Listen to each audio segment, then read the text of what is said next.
Welcome to Stuff You Missed in History Class, a production of iHeartRadio.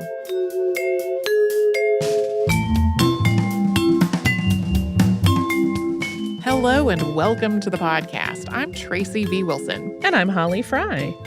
Back when I went to Philadelphia to see that Marie Laurencin exhibit, I spent some time just walking around that part of the city. One of my favorite things to do, walking around, exploring part of a city. So that exhibition was at the Barnes Foundation, which is on Benjamin Franklin Parkway. And if you've never been to Philadelphia, the Parkway is this broad, tree-lined boulevard that runs about a mile from City Hall to the Philadelphia Museum of Art, and it goes diagonally across the grid like it's just its own thing. There are all kinds of museums and educational and cultural institutions alongside of it, and there's also just a ton of public art. The Association of Public Art has a tour called Along the Benjamin Franklin Parkway that includes 30 works of art just in that 1 mile. And I think all of those 30, we're not talking about art in the museums. These are statues and things outside. One of these, which is in front of the Franklin Institute, is a statue of Francisco de Miranda. And he looks very dashing and determined, and the tail of his coat is kind of billowing around. And there's a plaque that reads, Caracas, Venezuela, 1750, Cadiz, La Caraca Prison, 1816. Great soldier of freedom who participated in the 3 greatest political upheavals of his time: the struggle for independence in the United States, the French Revolution, and the emancipation of Latin America. And so I obviously was like, who's that guy? This is not somebody I'm familiar with. And so he became one of several ideas for future episodes that I jotted down on that day. That included Natalie Clifford Barney. She already became a 2-part episode over Valentine's Day. This one also turned into a 2-parter because it turns out some of the things that Francisco de Miranda was connected to are things we have not explained that much on the show before. So 2 parts on him, starting today. Francisco de Miranda was born in Caracas, which is the capital of Venezuela, and at the time was considered a part of the Viceroyalty of New Granada. His parents were Francisca Antonia Rodriguez de Espinosa and Sebastian de Miranda y Ravelo. Most sources give Francisco's date of birth as March 28th or 29th, 1750, and he was baptized on April 5th of that year. This family was well off. Francisco's father was a successful linen merchant who owned other businesses as well. And Sebastian seems to have been respected by the Spanish authorities in Caracas. But he also ran into disputes with some of the local elite. Generally speaking, in Spain's colonies in the Americas, people from the Iberian Peninsula or peninsulares had a higher social standing than criollos or people born in the colony. And while there were a lot of intermarriages between people of Spanish, African, and indigenous descent, there was also a focus on the idea of blood purity in Spanish society. In more recent years, historians have argued that earlier descriptions of all this as a very strict and layered caste system aren't really accurate, that there was some more fluidity with people of different ancestries able to have some social mobility depending on their circumstances. Regardless, questions of race and status affected the Miranda family directly. Sebastian, who was from Tenerife in the Canary Islands, became captain of a militia unit, and after he retired from that position, continued to wear his uniform. All of this angered the local Basque aristocracy. Even his retirement seems to have been something he did to try to appease them. Someone eventually alleged that he had African ancestry, and only people with so-called pure blood, meaning they had no African, indigenous, Jewish, or Muslim ancestry, could do things like attain government positions or attend university. Sebastian's efforts to document that he was of pure blood went on for years, and ultimately involved King Carlos III. The king's confirmation of Sebastian's blood purity did not resolve the hostility that he was getting from the Basque elite, though. Most likely, Francisco and at least 5 siblings were educated at home when they were young. At the age of 12, Francisco enrolled at the Academy of Santa Rosa, and then in 1765 entered the Royal and Pontifical University of Caracas. He was awarded a bachelor's degree 3 years later, although there are some questions about whether he actually finished all of his studies before being awarded that degree. From there, Francisco de Miranda wanted to join the army. It was something he decided to do in Spain rather than Venezuela because of his father's whole ordeal around that issue of blood purity and the social issues surrounding it. Francisco left in 1771, carrying various letters of support and money to purchase a commission. After arriving in Spain, he became a captain in the princess's own infantry, and in addition to his military service, he continued to study things like mathematics, languages, and humanities. He started to develop a reputation for being well-educated and well-read, and for curating an extensive personal library. That's something that would continue for the rest of his life. He did not really have a reputation for being a good soldier or officer, though. He was originally stationed in various parts of northern Africa and Andalusia on the Iberian Peninsula, but he kept trying to get a transfer because he found this boring. He also had a pretty high opinion of himself. He was definitely intelligent. He seems to have had a real knack for learning languages, but beyond that, he just thought he was better than other people and that he naturally deserved his choice of assignments. Of course, that did not leave a favorable impression on his commanding officers. Not generally how things work in most militaries. They wanted him to follow orders and not try to pick and choose what he wanted to do. But things became a little less boring for him in 1774, when Moroccan forces, backed by the British, attacked Melilla on the North African coast. This led to a 2-month siege and Miranda's first real experience in combat. In terms of his overall military service, this siege was not that long. But as it was going on, he started to get a sense of how Spanish colonialism was affecting people's lives in the areas being colonized, beyond his own experience among people of similar standing to his own family in Venezuela. After this siege ended in a victory for Spain, Miranda visited Gibraltar, which was under British control, and he started meeting and forming connections with British people living there, and also hearing about the ongoing unrest that was happening in Britain's colonies in the Americas. His personal study also started to include the works of Enlightenment thinkers who really criticized various aspects of Europe's colonial empires. This included works like Histoire philosophique de deux Indes, which was attributed to Abbé Guillaume Thomas Raynal, and this is somebody that Miranda later met and became friends with. This was an early work of world history that examined the impact of European colonization on the rest of the world, and it included criticisms of the institution of slavery and the use of religion to subject colonized peoples and nations' own citizens. He also read and absorbed the works of writers like Voltaire and Rousseau, writers who argued against tyranny and corruption and for liberty and freedom.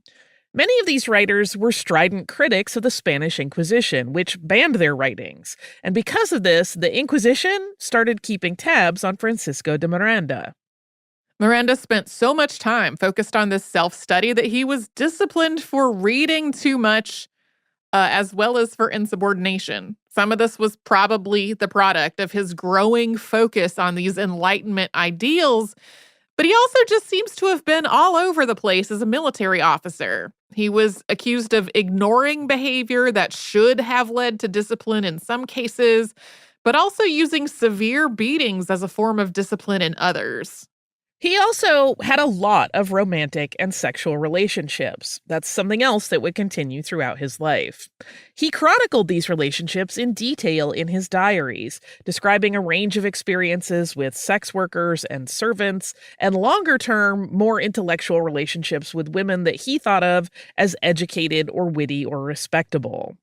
For the most part, his diaries tend to treat these higher status women with more discretion and care than his more casual encounters.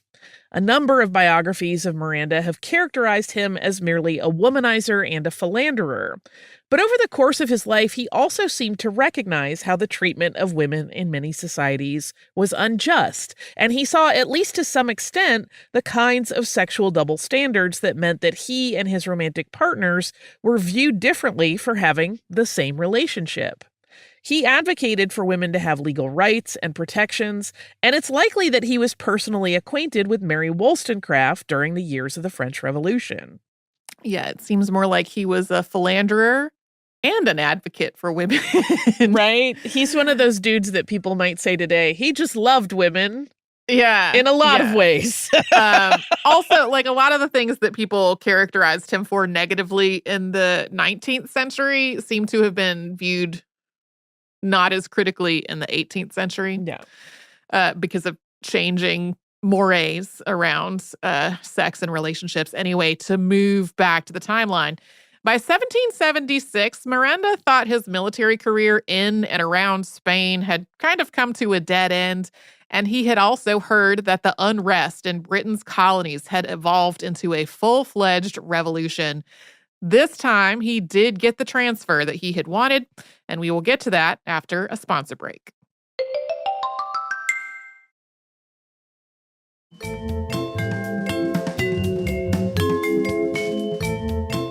If you're like me, you probably know that France provided significant assistance to the Continental Army during the Revolutionary War, including money, troops, ammunition, supplies, and naval support.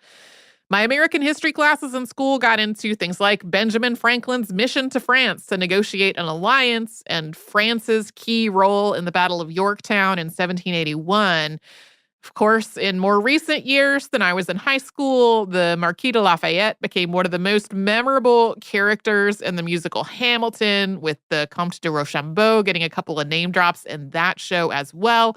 And then Lin-Manuel Miranda also wrote a Ben Franklin song alluding to that time in Paris, and that was performed by the Decemberists and came out later on. A lot of stuff about France and the Revolutionary War. I did not get a similar story about the assistance that was provided by Spain. One reason for Spain's support of the revolution in North America is that Spain was allied with France, and France had allied with the revolution. France and Spain were each ruled by monarchs from the House of Bourbon, and in the 18th century, they signed 3 separate but similar defensive agreements known as the Pacte de Famille. The 1761 agreement was signed during the 7 Years' War, which is, of course, a whole separate topic, but broadly speaking, it didn't work out all that well for either nation. Spain's support didn't make a huge difference to France, and Spain lost 2 of its key ports, Havana and Manila, to the British during the war. When the war ended, Spain was able to regain this territory under the Treaty of Paris in 1763, but to do so, it had to cede Florida to Britain. Spain wanted Florida back, as well as to retake Gibraltar on the southern coast of Spain and Minorca in the Mediterranean Sea, both of which were under British control.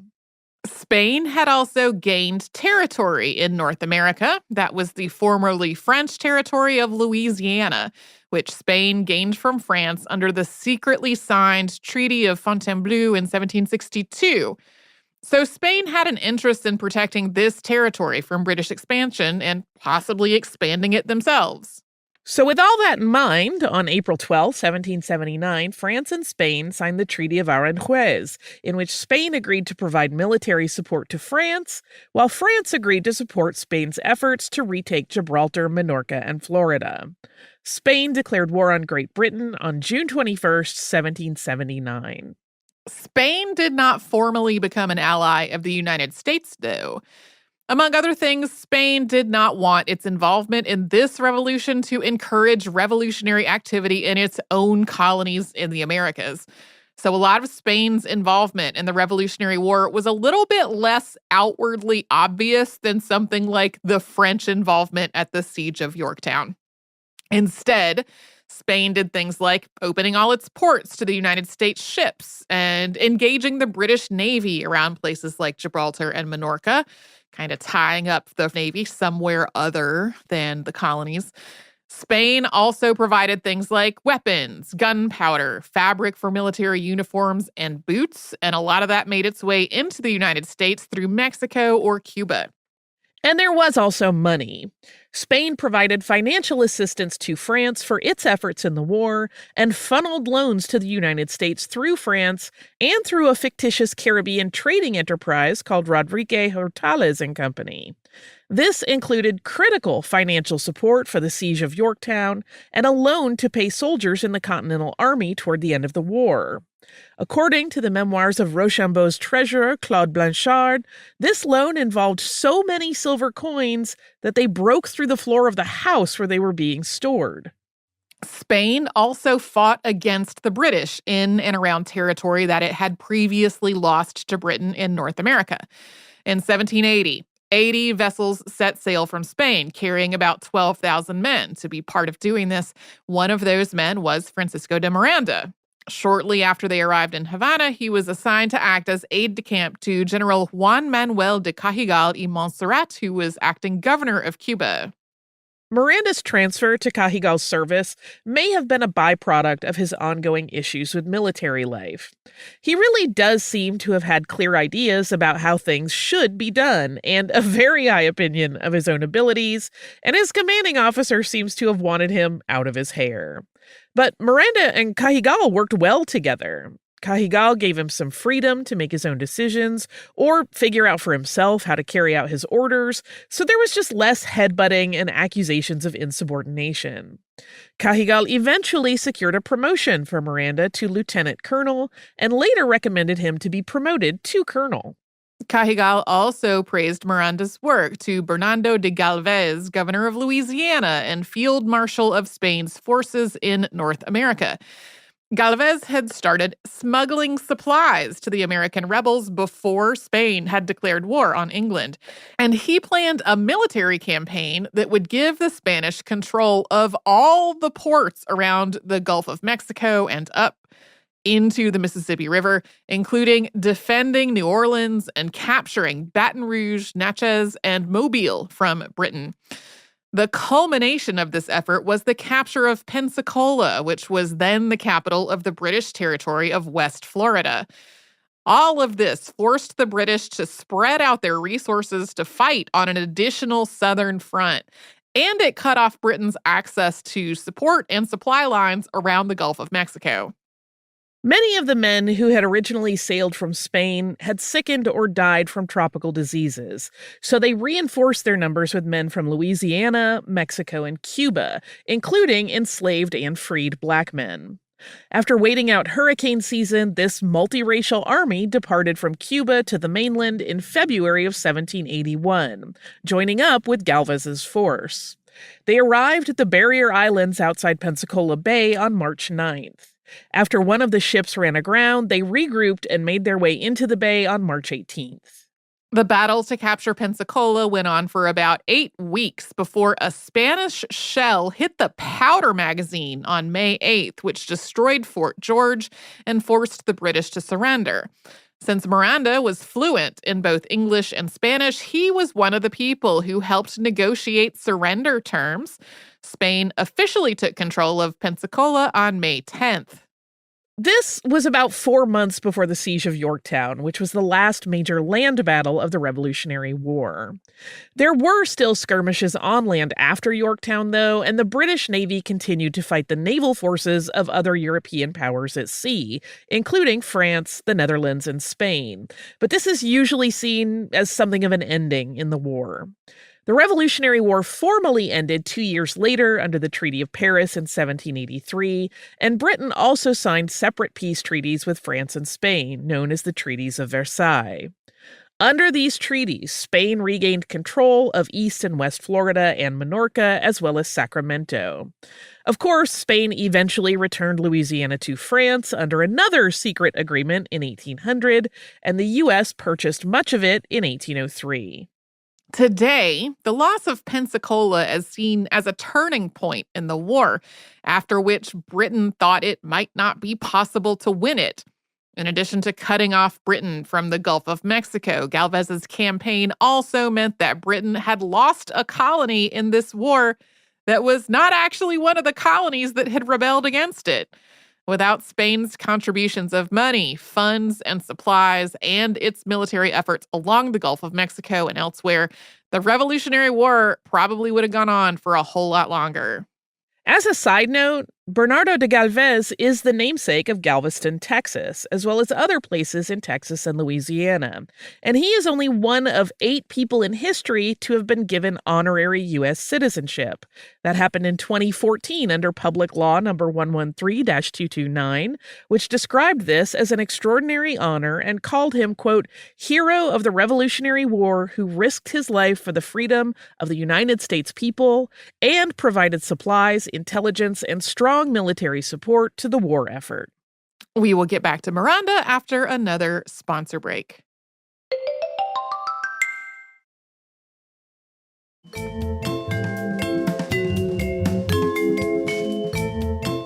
After the capture of Pensacola, Spanish forces took the opportunity to resupply, some of it by looting and commandeering, but also by making actual purchases. Francisco de Miranda bought at least 24 books in English to add to his personal library. He also purchased at least 3 enslaved African people. Some historians have interpreted this as an attempt at benevolence, basically trying to ensure these people's safety and provide them with a better life than they might have had otherwise. But he also later sold these people to someone else, and at one point also accepted an enslaved person that someone gave him as a gift. In reality, Miranda had grown up in a slave society. His father had enslaved at least 7 people during his youth, and he just doesn't seem to have been thinking about the issue very deeply at this point. Although Miranda later became connected to vocal abolitionists, the abolition of slavery was never really a focal point in his revolutionary ideas.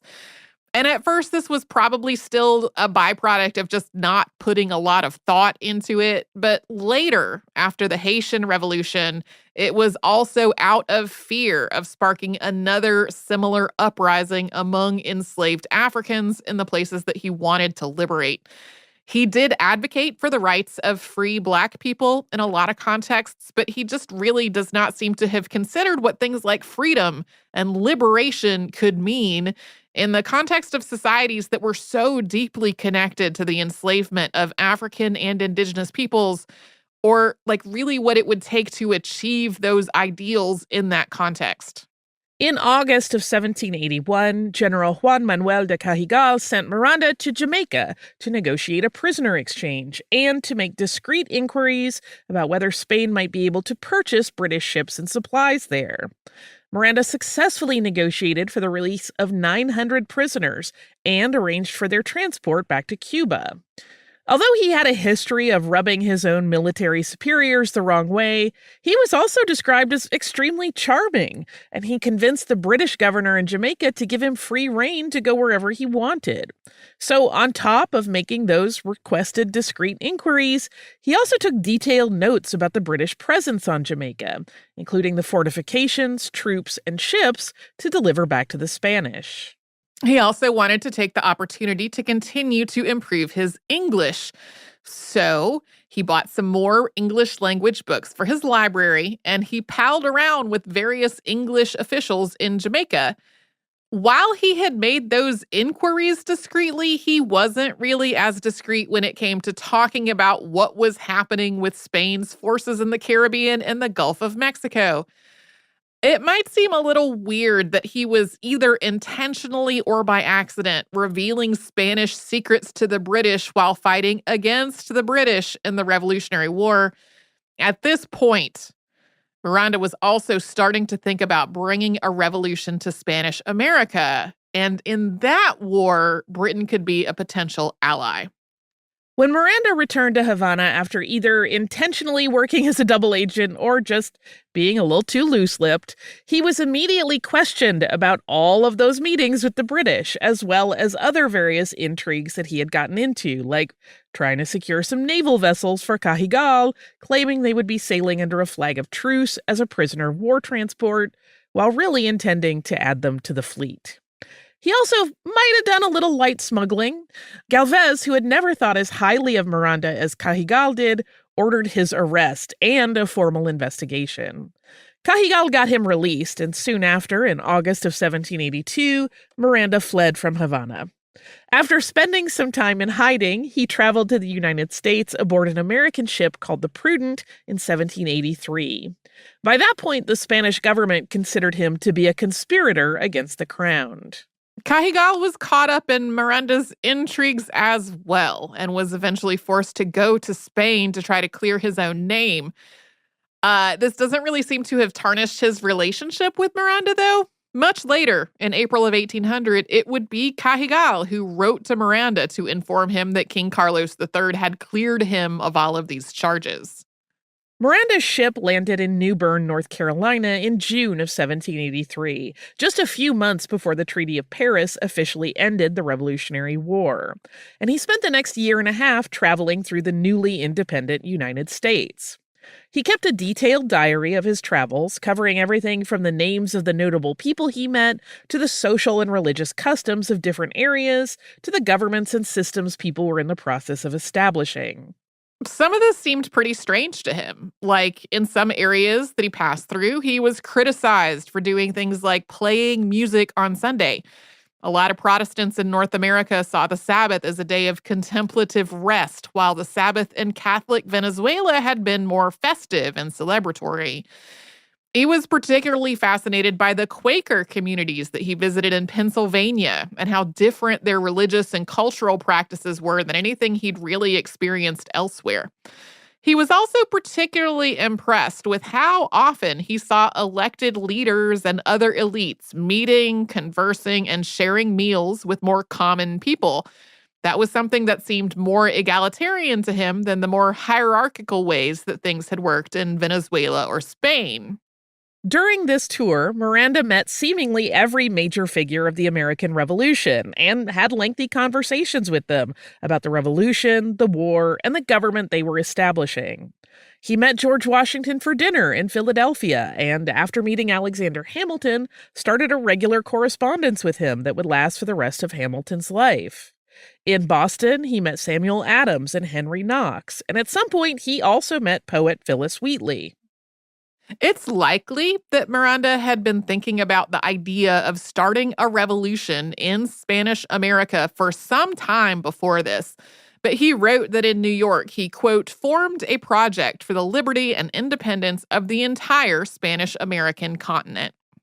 In April of 1784, Miranda received word that he had been sentenced for deserting the Spanish military, including being fined and stripped of his commission. He was also sentenced to exile, although at that point, he hadn't been in Spanish territory for almost a year. That meant, though, that he couldn't legally return. On December 15, 1784, he set sail for London, and we're going to get into that part of the story next time. Before we move on to next time, tomorrow, the next day, whatever day you're listening, I have listener mail. Hooray! This listener mail is from Jennifer, who wrote after we did a 6 Impossible episodes about etiquette manuals. Jennifer said, "Hi, Holly and Tracy. I started listening to your podcast a few years ago when my sister and her family were staying here with me and my parents. My mom, my sister, and I love to cross-stitch, and we began gathering around the living room table to work on our projects and listen to podcasts. Recently, while listening to the etiquette manual episode, my mother and I both thought of Mark Twain. My dad is obsessed with his work, so it's been a major part of our lives growing up. He wrote a short piece in Letters from the Earth called From an Unfinished Burlesque of Books on Etiquette, which made fun of several poorly written etiquette manuals in common circulation at the time. The second section, At a Fire, is my personal favorite. If you've never read it, we highly recommend it. It is still hilarious all these years later. It includes several of the elements you described in actual etiquette manuals, such as example texts and scenarios, but all with Twain's particular deadpan exaggeration added. As pet tax, I've included pictures of Delilah, our 5-year-old gray kitty. She hates getting her picture taken, so I apologize for the iffy quality. And Cleo, the Bengal belonging to one of our close friends who came by on a visit a few weeks ago. Thank you so much for all of the joy you bring to our lives. Kindest regards, Jennifer. Thank you so much, Jennifer, for this email. Number one, I have not heard of this work by Mark Twain. I am definitely going to look into it, but I have not as of now. We have a picture, a black kitty cat, all four paws up in the air, and the front paws curled over. So sweet. So cute. Next picture, yes, this Bengal is very eager to, it looks like, jump on top of a washing machine or a dryer, which is, super appropriate thing for cats to do, jump up on top of things. But then also we've got some pictures of under a piece of furniture, including the flash from the camera or just the light from the camera causing glowing cat eyes. I love all of these pictures. I love learning that there was a satire by Mark Twain about etiquette manuals. That sounds great. So thank you so much for sending this email. If you would like to write to us about this or any other podcast, we're at historypodcast@iheartradio.com. And we're on social media, kind of, at Missed in History on most of the places. And you can subscribe to our show on the iHeartRadio app or wherever you like to get your podcasts.